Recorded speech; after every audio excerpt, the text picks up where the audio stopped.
Tony Yayo, the humble legend, has been around for 20 years in the rap game.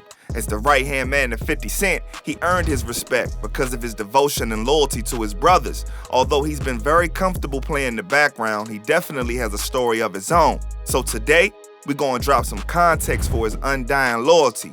Where did he learn that trait? What motivated him to keep it real for so long? Rappers, new street dudes, and up-and-coming ghetto stars, take notes, and let's get to it. Tony Yayo, born Marvin Bernard, was born and raised in South Jamaica, Queens, New York City. What it was like growing up in the 80s and 90s? Yayo says every moment of his childhood was fun. He enjoyed it. He was happy as a child and loved everything, even the slaps from his neighbor. Fun, you know, I mean, your next door neighbor could slap you. Like my next door neighbor was Miss Peoples. Rest in peace, shout out to Miss Peoples. And she be in the window all day. His family had a fairly stable life, and having Haitian parents initially taught him a lot of discipline, and they were very strict. But when his parents split up, everything changed for him. With his mother at work and his father leaving the house, he was free to roam the streets, and coming up in South Jamaica, Queens, that could only mean one thing. He jumped into the game. I looked at it as an advantage because my pops used to chase me off the block when I was on 134 and got Brewer, so at this point now, my pops left. My mom's is always working because like island parents is always working. My mom's was a nurse. So all I knew was work. And my father was gone now, so I had more time to be on the block. That neighborhood has a long history of gang drama and trafficking, and it's likely that Yayo was exposed to these type of challenges and influences even before his pops left the crib. Yayo said that he was also influenced by hip-hop during his teenage years, and it was around this time that he began to write bars at the age of 15. It is also at this age that he came across who we all know as 50 Cent.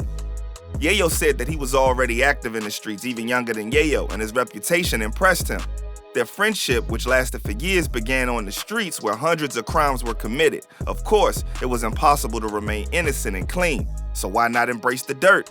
This right here, I'm in my old spot. This is one of the spots that, you know, I used to hustle in, you know what I mean? And Flip is one of the dudes that know me, you know what I mean? This cops ran in there plenty of times. I used to go to the store, my father used to be like, I don't want you on that boulevard, stay off that boulevard. You know what I'm saying? And I always used to be on that boulevard. I used to always see, you know, the older dudes up there, you know, with the new sneakers, motorbikes. Like for 50, for instance, he was one of my role models too. So that's how I started selling drugs. They both were moving work and making good dough from it. Mix street money with a solid reputation and you got the makings of a street legend. And that's what both of them were on their way to becoming before rap. But later down the line, having a couple run-ins with the law and an assassination attempt on 50's life, it changed everything and it made everybody focus up a bit. 50 was already seeing serious traction with his music in the underground, having already had record deals on the table. After the attempt on his life, however, labels wanted to stay away from 50. This sparked 50 and Yayo on a revenge mission, not only on who pulled the trigger, but on the rap game as a whole, and thus, the makings of G-Unit began. Yayo had already had a little career as a solo rapper when he was performing in poppin' clubs with his DJ homies in the mid to late 90s. Were you rapping originally? Oh yeah, I've been rapping. Like I was rapping in the clubs. Like I was in the streets, so I was in the clubs with Grandmaster Vic, rest in peace. My man Rough Hands was a DJ. So we went to all the parties that got shot up. We in every party. That's why I mentioned the Rockaway Twins and Grandmaster Vic. So I was familiar with music. I'm a music guy. Because if the party gets shot up. But in 2001, Yayo and his homie Lloyd Banks finally formed an official group with 50. One day I remember me and Banks were supposed to go to a party and 50 called. And 50 said, yo, I want to go to this party bad. You know, girls are gonna be there. And 50 called like, yo, we need you to do this mixtape. We need to do the first song. And then we went to Shy Money Basement, you know, at his house. And we did the first freestyle ever together, me, Banks, and 50. After a couple mixtapes, 50 Cent finally caught the eye of Eminem in 2002, and they all got signed. Unfortunately, when things were starting to heat up, Yayo got locked the hell up. As we pull up to the Coca Cabana and stuff, there's a crowd out there, there's police out there. Undercover cops is behind us, and they tell us to go around the corner. They staged it, you know what I'm saying? They told us we was in a traffic violation and made us move. And then as soon as we pulled off, a cab, a black Caprice, a van, about 5 cars, undercovers, jump out on us. They tell us to roll down the window. The funny thing is they tell us to roll down the window, but windows to a bulletproof car don't roll down. 50's laughing, Banks is laughing, I'm even laughing because they was getting mad because the windows been rolled down. So they're like, open the door, we all got our vests on and shit, and they take us in. I knew I wasn't coming out. And that's when 50 signed Cashville, Tennessee rapper Young Buck. The rappers here had a lot in common, and all of them were known for their street-oriented lyrics and aggressive delivery. G-Unit gained great fame in the early 2000s thanks to 50 Cent. The fact that he led his group as a military team is what made them successful. Just like the military with that nigga. He's on time for everything because he treated like the block. Moreover, 50 Cent's reputation made it even easier for the group to achieve their goal. The beauty of how G-Unit worked is my solo album took off so big that I just brought them with me, 50 said. They released their debut album, Beg for Mercy, in 2003, and it was a commercial success, reaching the top of the charts and earning widespread critical acclaim. After they continued to release music and tour, they had become one of the most successful and influential groups of their generation. Their style and image had a major impact on the hip-hop industry, and they were widely regarded as one of the defining groups of the 2000s. During their partnership in the music world, which became laden with fame and fortune, they never lost their personal bond and sense of loyalty, and this was really evident during Yayo's 2 prison stints from 2002 to 2004. 50 Cent made sure that while Yayo was in jail, he was still getting paid and his taxes were handled. So by the time he officially got out, bruh already had a straight $1 million in the bank. During the Rock the Mic tour, he got paid for every show that we did.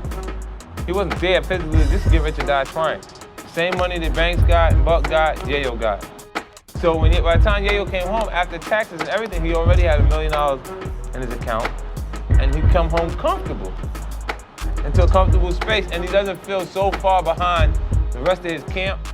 You see, it's moments like this that he never forgot and are the reasons that he stayed so true to 50 in their relationship. Even when sometimes it seems like 50 tried to son him, his humility and appreciation for what 50 did would never allow him to jump out there with him.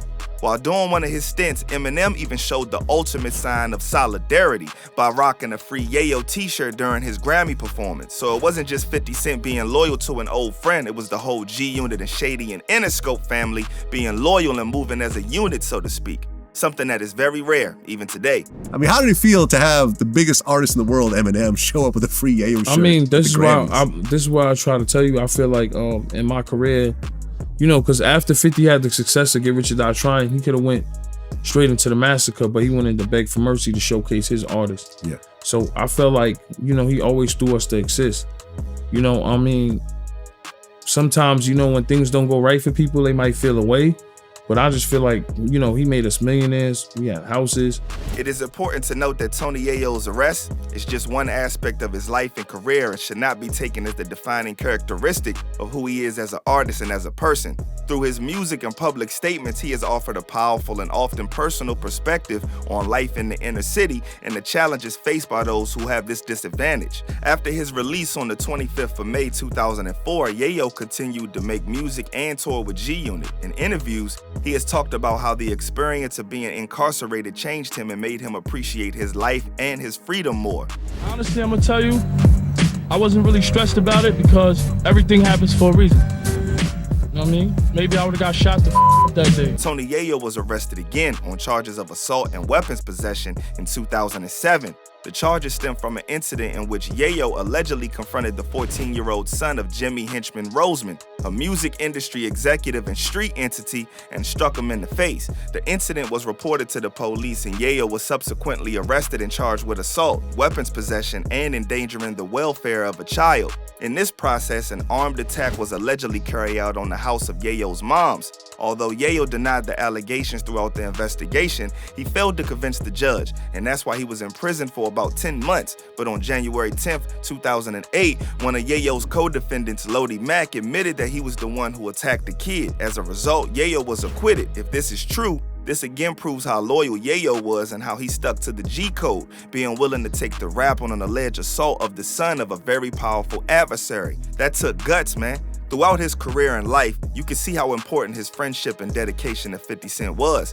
Yayo has been a loyal and dedicated member of G-Unit since its formation, and he has often spoken about his close friendship with 50 Cent in interviews and on social media, a lot as of lately actually. Even throughout the years to now, his message of appreciation and dedication has always remained consistent. He has praised 50 Cent for his leadership and vision, and he has credited him with giving him the opportunity to pursue his dreams as a rapper. You can understand how Yayo really sees 50 Cent from these words. He was just like a legend in my hood. Like 50 was like everybody knew him. Like, you know what I'm saying? Even in recent years up to this very moment, Yayo and 50 Cent have continued to do business together. They continue to tour even. Their friendship and loyalty to each other has become a hallmark of their careers, and they have inspired many other hip-hop artists and fans with their commitment to each other. When you watch them, there are real lessons in not only friendship, but manhood as well. Whatever which way, even if I wasn't talking to 50, like one time I seen Buck on stage with Rick Ross and giving him that for New Year's. That's not me, nigga. That's not who I am as a person, nigga. I'm authentic. People don't gotta like me, because they always said, everybody ain't gonna like you in life. Wise man once told me that. I don't give a f. 50 don't gotta talk to me tomorrow. Banks don't gotta go talk to me tomorrow. You ain't gonna see me with they ops. You ain't gonna see me with this guy. That's not what I do. You know, a nigga could disrespect me and a nigga be in a picture with him, chilling, and still feel like we friends and want me to support his shit. Yeah. Nah, nigga, I'm cut from a different cloth, nigga. Your loyalty is legendary. Let me from put a that out there. different cloth. Yayo's loyalty has never. And then what industry, what loyalty mean? They always helped each other and didn't succumb to the greed or betrayal. Never bite the hand that feeds you, he said, and that's one of the rules that Yayo lives by. Remember who turned the lights on. That's all I'm saying to you. Right. That's it. We could have made way more money. How I see it, Yayo is just as important to 50 as he is to him. He served as pretty much the most consistent thing in 50's life since his childhood, next to the grandparents, of course. Without a loyal homie like Yayo in his corner, there's no telling where he would be.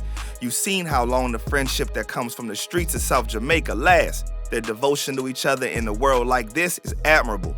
Speaking of Yayo's life story and his friendship to 50, we should also mention his achievements in the music world as well. Tony Yayo has been active in the music industry and performing and recording music for about 20 years. He's continued to tour and perform, and he's released several solo albums, including his magnum opus, Thoughts of a Predicate Felon.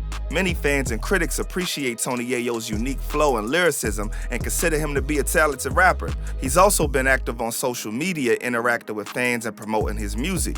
He's also been involved in various charitable initiatives and used his platform to raise awareness about important social and political issues.